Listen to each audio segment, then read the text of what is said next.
Okay. Good morning. Today's Monday, the 16th of Sivan. We're on page 90 in the Chayenu. Beautiful, beautiful Monday morning. Overview of chapter 6. The godly attributes associated with the divine names Havaya, meaning revelation, and Elikim, which means concealment. All are one. For all of Hashem's attributes are comprised of each other. And it's for this reason that the world, even though it might appear to run independently of Hashem, is all godly. Okay, it appears from our eyes, we don't see godliness in everything, but Hashem runs every aspect of the world, is part of every single thing, and even though it seems to run on its own. In today's lesson, the name Elikim is the numerical equivalent to the word Hateva, nature. So Elikim 86, Hateva 86, meaning they share a common purpose. For nature conceals the continuous divine creative energy, giving the impression that the system just runs automatically, which is precisely the function of Elikim.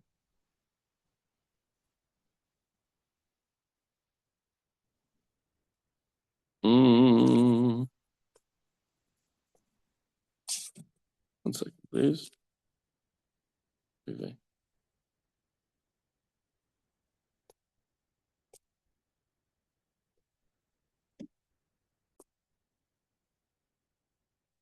Okay. So earlier on in chapter 4, the Alter Rebbe explained that the supernal attribute of Chesed and Gvura, he talked about Chesed and Gvura, the former finding expression in the diffusion of the divine life force that creates and animates created beings, and the latter finding expression in the obscuring of this life force from them.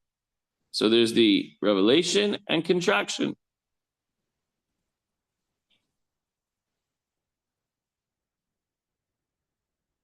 So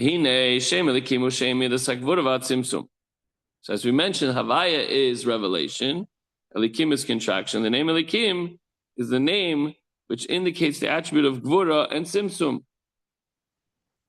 severity and contraction, Simsum. Each of Hashem's name denotes a particular divine attribute. So the name pronounced Kel, for example, usually it's a and an aleph in the beginning, indicates the attribute of Chesed. As in the verse, kindness of Kel endures throughout the day. What is the pasuk? Chesed Kel Olam or something? Likewise, the name that indicates the attribute of Gvura or Tzimtzum is Elikim, meaning when the light of Ein Sof garbs itself in the attribute of Gvura to bring about its own Tzimtzum and concealment is known by the name Elikim V'Lachein Hu Gam Kein B'Gematria Hateva. So Elikim is numerically equivalent to Hateva, nature, which equals 86. So in nature, we don't see Hashem. Everything's constantly growing, everything's constantly moving. Okay, we understand that minerals don't grow, but they're being brought into life, but everything else grows and dies, everything is moving. But we don't see godliness. So nature and Elikim share the same root, share the same numerical value. For it, the divine name Elikim conceals the supernal light that brings the world into existence, that gives it light. Sadly, we don't see Hashem. Maybe not sadly, maybe this is exactly Hashem, the way Hashem wanted to design it. There's an old story. The Alter Rebbe sitting around with other, leading sages of the generation. Like, the way tzaddikim kibbutz, it's like this. If you were the Eibishter, if you were Hashem, and you had a chance to create the world, what would you do different to make the world a better, different, existence place? So each one had their ideas of, we'll remove all sickness, we'll make everything should be at peace, everything, people get along. It's all these different ideas, which are all valid, good ideas. We came to the Alter Rebbe, Zalman says, if I was God and I had a chance to create the world, I would create it exactly the way it is. Because obviously, Hashem created the world and he recreates the world and he's constantly sustaining the world. And if it's the way it is now, then that means that that's the way it's supposed to be. there's pain and suffering, and it's not so easy. Oftentimes it seems very difficult and overwhelming. Okay, because we don't see it. Just like a child, the muscle that I bring is just a child. You bring a child to go get a shot, or you bring a child to a dentist or a doctor, and they don't want to go no matter what. And you're like, it's for your own good. And the child said, I don't care if it's for my own good. I still don't want it. So we're like the children that don't see and don't understand why we have to go through the pain. And Hashem says, trust me, you need it.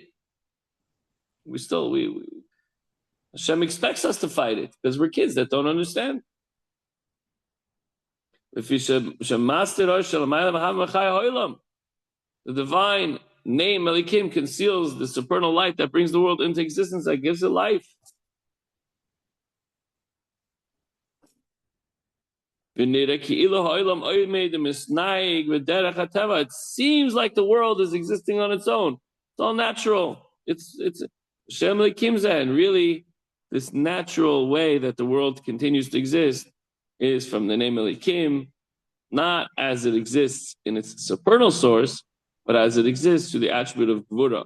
So that the world appears to be a conduit to be conducted in a natural manner. Umagen v'nartek l'shem havaya Elikim is a shield and a sheath. The name Havaya, lalim oer v'chayis animshach, l'shem Havaya, mahava mayin liyesh.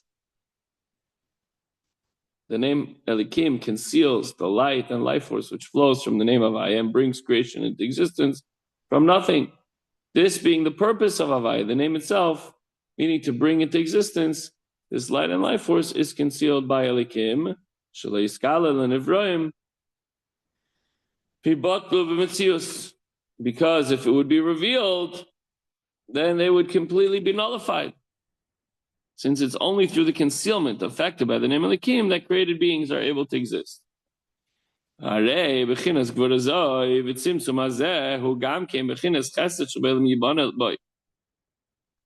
the quality of this Gvura of Tzimtzum is also an aspect of Chesed.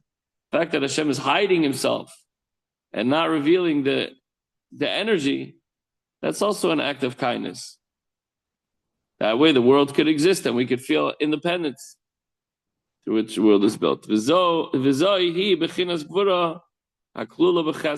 the quality of Gvura which is included in Chesed. So we say in this verse, we say Chesed Gvura, Gvura Chesed. It's intertwined. This is a form of Gvura through which an act of Chesed is accomplished, and as such, it's included within Chesed. So the takeaway for today, we're going to stop. We're going to pause in the middle of chapter 6 of Shayichud Ve'emunah. We're on page 92 in the Chayenu. So the world seems to be running its own course. It's on its own. The sun, the moon, the skies, the stars, the galaxies, the seasons, the globe. Godliness is concealed. In truth, there's a divine energy, a hidden energy, but a real energy that allows for the world to exist every moment in this manner. In fact, this is a chesed, a kindness of Hashem. For if godliness were fully exposed, then the world would cease to exist as we know it. And we wouldn't want that, right? Okay, guys, have a good one. Zay gesund, take care, and we'll see you tomorrow.